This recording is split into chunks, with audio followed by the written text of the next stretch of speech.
Algebra and analysis में हम work कर रहे हैं। हमारे पास नेक्स्ट क्वेश्चन है, a particle has coordinate x of t is equal to sine omega t and y of t is equal to a cos two omega t. हमारे पास हमारे पास दो पॉइंट्स दिए हुए हैं, ठीक है। वो एक पार्टिकल की पोजीशन को लोकेट कर रहे हैं। हमारे पास एक पार्टिकल है, ठीक है, जिसके कोऑर्डिनेट पहला एक्स कोऑर्डिनेट ये है, वाई कोऑर्डिनेट ये है। तो हमने बताना है कि उस पार्टिकल की जो ट्रेजेक्ट्री है या जिस पाथ को वो फॉलो कर रहा है वो किस पाथ को फॉलो करेगा, हमने ये देखना है। तो हमारे पास ये क्वेश्चन दिया हुआ है। सबसे पहले हम इसके सोल्यूशन की तरफ चलते हैं। हमारे पास एक्स ऑफ टी दिया हुआ है साइन ओमेगा टी और वाई ऑफ टी हमारे पास दिया हुआ है, y of t is equal to a into cos two omega t, ठीक है। तो हमने इसके पाथ को बताना है कि ये पार्टिकल किस पाथ को फॉलो करेगा। हम यहाँ से इसके अंदर थोड़ी सी अमेंडमेंट करते हैं। हमारे पास यहाँ पे कोस टू ओमेगा आ रहा है। हमें पता है कि कोस टू अल्फ़ा हो तो उसका फार्मूला क्या होता है, उसका फार्मूला है two cos square alpha minus sine square alpha, इसके इक्वल होता है। और अगर हम इधर से कॉस स्केर अल्फ़ा की वैल्यू पुट के करें जो कि हमारे पास होती है, कॉस स्केर अल्फ़ा किसके इक्वल होगा, one minus sine square alpha के इक्वल होगा, ठीक है। ये हमारे पास बेसिक आइडेंटिटी है, वो हमने लगाई है। यहाँ पे आ जाएगा साइन स्केर अल्फ़ा, तो ये आ जाएगा one minus two sine square alpha, ठीक है। तो ये हमारे पास अगर कॉस टू अल्फ़ा हो तो हम उसको cos square alpha minus sine square alpha भी लिख सकते हैं और one minus cos two alpha भी लिख सकते हैं। तो यहाँ से हम देखते हैं कि अगर हमारे पास कॉस टू ओमेगा टी हो तो फिर उसको हम क्या लिख सकते हैं, तो वो हमारे पास कॉस टू ओमेगा टी होगा। तो उसको क्या लिखते हैं, सिंपल यही फार्मूला लेगा, लेकिन जहाँ पे अल्फ़ा आ रहा है वहाँ पे क्या आ जाएगा, ओमेगा टी आ जाएगा। तो ये आ जाएगा one minus two sine square omega t आ जाएगा, ठीक है। तो सिंपली ये हमारे पास आ जाएगा। तो हम वाई ऑफ टी को लेके चलते हैं, हम लेट कर लेते हैं, हम ये वाई ऑफ टी को लेते हैं। तो वाई ऑफ टी हमारे पास किसके इक्वल था, वो हमारे पास था a cos two omega t, इसके इक्वल था। तो यहाँ पे हमने कोस टू ओमेगा टी की वैल्यू पुट करनी, वो हमारे पास किसके इक्वल है, वो हमारे पास इक्वल है one minus two sine square omega t, इसके इक्वल है। और अगर आप यहाँ से थोड़ा सा गौर करें तो ये हमारे पास ए है, यहाँ पे आ जाएगा वन माइनस, तो साइन ओमेगा टी हमारे पास किसके इक्वल है, एक्स ऑफ टी के इक्वल है। तो अगर हम इसको ऐसे लिख लें साइन ओमेगा टी का स्केयर, इसको ऐसे भी लिखा जा सकता है। फर्दर हम इसको लिख सकते हैं a into one minus two sine omega t की जगह पे क्या लिख सकते हैं, एक्स ऑफ टी लिख सकते हैं। तो ये एक्स ऑफ टी का स्केयर आ जाएगा, बाकी एज इट इज़ आ जाएगा। ये हमारे पास आ जाएगा a into one minus two x के सिंपल भी लिख सकते हैं, ठीक है। यहाँ पे वाई आ जाएगा और ये आ जाएगा। अगर आप इसके ऊपर थोड़ा सा गौर करें तो ये बेसिकली हमारे पास क्या आ रहा है, ये हमारे पास पैराबोला की इक्वेशन बन रही है इस स्टैंडर्ड फॉर्म की, x square is directly proportional to y. तो ये हमारे पास किसको रिप्रेजेंट कर रहा होता है, ये हमारे पास पैराबोला को रिप्रेजेंट कर रहा होता है, जिसको हम ये भी लिखते हैं y square is equal to four a x, या समटाइम इसको ऐसे भी लिखते हैं x square is equal to four a y, या इस तरह की फॉर्म में भी हम इसको लिखते हैं। ये पैराबोला की स्टैंडर्ड इक्वेशन हमारे पास बन रही है। तो एक पार्टिकल जिसके कोऑर्डिनेट एक्स कोऑर्डिनेट ये है, वाई कोऑर्डिनेट ये है, तो वो किस ट्रैजेक्टरी को फॉलो कर रहे हैं, पैराबोला के पाथ को फाइंड कर रहे हैं, ठीक है। पैराबोला के पाथ को फॉलो कर रहे हैं, उसकी तरफ मूव कर रहे हैं, अगर ये हमारे पास किसी पॉइंट के कोऑर्डिनेट हैं तो, ठीक है। हमने ये प्रूव किया कि अगर हमारे पास पार्टिकल दिया हो उसके ये कोऑर्डिनेट हैं तो ये हमारे पास किस पाथ को फॉलो करेंगे, ये पैराबोला के पाथ को फॉलो करेंगे।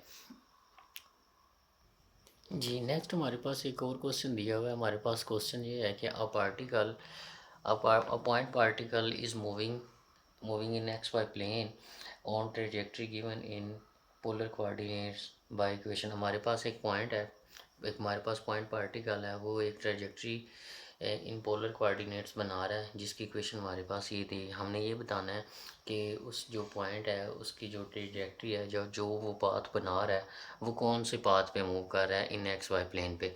तो ये हमारे पास आर और थीटा में दिया हुआ है, पोलर कोऑर्डिनेट में दिया हुआ है। अगर हमने इसको कार्टीजियन प्लेन में लेके आना है, कार्टीजियन कोऑर्डिनेट में आर और थीटा हमारे पास दिया हुआ है, ये हमारे पास पोलर कोऑर्डिनेट है, ठीक है। तो हमने इनको लेके जाना है कार्टीजियन कोऑर्डिनेट में, एक्स वाई कोऑर्डिनेट में लेके जाना है। तो एक्स वाई कोऑर्डिनेट में अगर आप इसको लेके जाना चाहते हैं पोलर कोऑर्डिनेट से, तो हमारे पास इसकी सब्स्टिट्यूशन होती है x is equal to r cos theta, y is equal to r sine theta, y is equal to r sine theta हमारे पास होती है। ठीक है। वाई इज इक्वल टू हमारे पास आर साइन थीटा, इसकी सब्स्टिट्यूशन होती है। और अगर हम आर की बात करें तो वो हमारे पास क्या होता है, आर हमारे पास इक्वल टू आता है, आर कैसे हम निकालेंगे, दोनों को स्केयर करें, लेफ्ट साइड में ऐड कर दें, राइट साइड में ऐड कर दें, तो हमारे पास बनेगा r is equal to x square plus y square. और अगर हम थीटा निकालेंगे तो वो आ जाएगा tangent inverse y over x. वो हम कैसे करेंगे, वाई को वाली इक्वेशन को ऊपर रखेंगे, एक्स वाली पे डिवाइड करवाएंगे, इस तरह से वाई वाली इक्वेशन को ऊपर रखेंगे, ठीक है, और एक्स वाली इक्वेशन पे इसको डिवाइड करवा देंगे। तो ये आ जाएगा वाई ओवर एक्स, आर से आर कैंसिल हो जाएगा, साइन थीटा और कॉस थीटा रह जाएगा। साइन थीटा और कॉस थीटा किसके इक्वल होता है, हमारे पास टेन थीटा के इक्वल होता है। तो ये आ जाएगा टेन थीटा, थीटा को इधर रहने देते हैं, टेंजेंट इधर आके क्या हो जाएगा, टेंजेंट इनवर्स। तो ये आ जाएगा theta is equal to tangent inverse y over x, tan inverse both side apply कर दें तो यहाँ पे आ जाएगा y over x tangent inverse, और ये थीटा आ जाएगा। तो ये हमारे पास ये फॉर्म बन जाएगी। ये हमारे पास पोलर कोऑर्डिनेट में दिया हुआ था, तो हम इसकी कंजर्वेशन लिखते हैं ये पोलर कोऑर्डिनेट से। अगर पोलर कोऑर्डिनेट से हमने कार्टेशियन कोऑर्डिनेट में जाना है तो उसकी ये सब्स्टिट्यूशन होगी। तो अब हम अपने क्वेश्चन की तरफ चलते हैं। हमारे पास क्वेश्चन क्या दिया हुआ था, हमें गिवन था, ये आपको समझाने के लिए लिखा है, ठीक है। हमारे पास गिवन था r square minus two r sine. अब यहाँ पे अगर आप थोड़ा सा गौर करें तो यहाँ पे हमारे पास ये फार्मूला अप्लाई हो रहा है साइन अल्फ़ा प्लस बीटा का। तो वो फार्मूला क्या होता है हमारे पास, हम यहाँ पे इसको फार्मूला ओपन कर देते हैं, ये वाला sign theta plus pi by 4। तो इसका फार्मूला क्या होता है, sine alpha cos beta plus cos alpha, alpha इसके अंदर थीटा है, कॉस अल्फ़ा और साइन बीटा। तो ये पाई बाय 4 आ जाएगा। सिंपल हमने क्या किया है, sign theta plus pi by 4 के ऊपर कोस अल्फा प्लस बीटा का फार्मूला लगाया, -3 एज इट इज़ आ जाएगा इज इक्वल टू 0। अगर अब यहाँ पे हमने क्या करना है, हम यहाँ पे सभी चीज़ें नहीं लेके चलेंगे, हम कुछ चीज़ें पुट करेंगे कुछ नहीं पुट करेंगे। जैसे ये हमारे पास आर दिया हुआ है, ठीक है, और अगर हम ये भी हमारे पास आर दिया, अगर यहाँ से हम आर की वैल्यू निकालना चाहें, पोलर कोऑर्डिनेट से हम कार्टेशियन की तरफ आना चाह रहे हैं, तो आर से हम एक्स और वाई की तरफ आना चाह रहे हैं, तो हमें यहाँ पे आर स्केयर चाहिए। जहाँ पे स्केयर करेंगे तो ये अंडर रूट कैंसिल हो जाएगा, और आर स्केयर की जगह पे हमारे पास यहाँ पे बोथ साइड स्केयरिंग करेंगे तो ये आर स्केयर किसके इक्वल आ जाएगा, x square plus y square के इक्वल आ जाएगा। ये आ जाएगा -2 और यहाँ पे आर आ जाएगा। अगर आप थोड़ा सा गौर करें तो cos पाई बाई 4 हमारे पास 1/2 के इक्वल होता है, साइन पाई बाई 4 भी हमारे पास किसके इक्वल होता है, 1/√2 के इक्वल होता है, और ये भी 1/√2 के इक्वल होता है। तो यहाँ से भी 1/√2 और यहाँ से भी 1/√2 हम यहाँ से बाहर ले लेंगे, तो यहाँ पे हमारे पास रह जाएगा साइन थीटा प्लस यहाँ पे क्या रह जाएगा, कॉस थीटा रह जाएगा, और -3 इज इक्वल टू 0। अगर आप थोड़ा सा गौर करें, आर को अगर हम अंदर मल्टीप्लाई करवाएं, एक्स के प्लस वाई के -2/√2, यहाँ पे आ जाएगा r sine theta plus r cos theta. हम यहाँ पे क्यों इसको मल्टीप्लाई किया है, क्योंकि हमने आर और थीटा की फॉर्म में हमारे पास सवाल दिया हुआ है, क्वेश्चन दिया हुआ है, हमने इसको एक्स और वाई की फॉर्म में लेके जाना है। तो यहाँ से हमारे पास बन जाएगा एक्स के प्लस वाई स्केयर -2/√2। हमें पता है कि आर साइन थीटा और r cos theta, r sine theta किसके इक्वल है, वाई के, और आर कॉस थीटा किसके इक्वल है, एक्स के।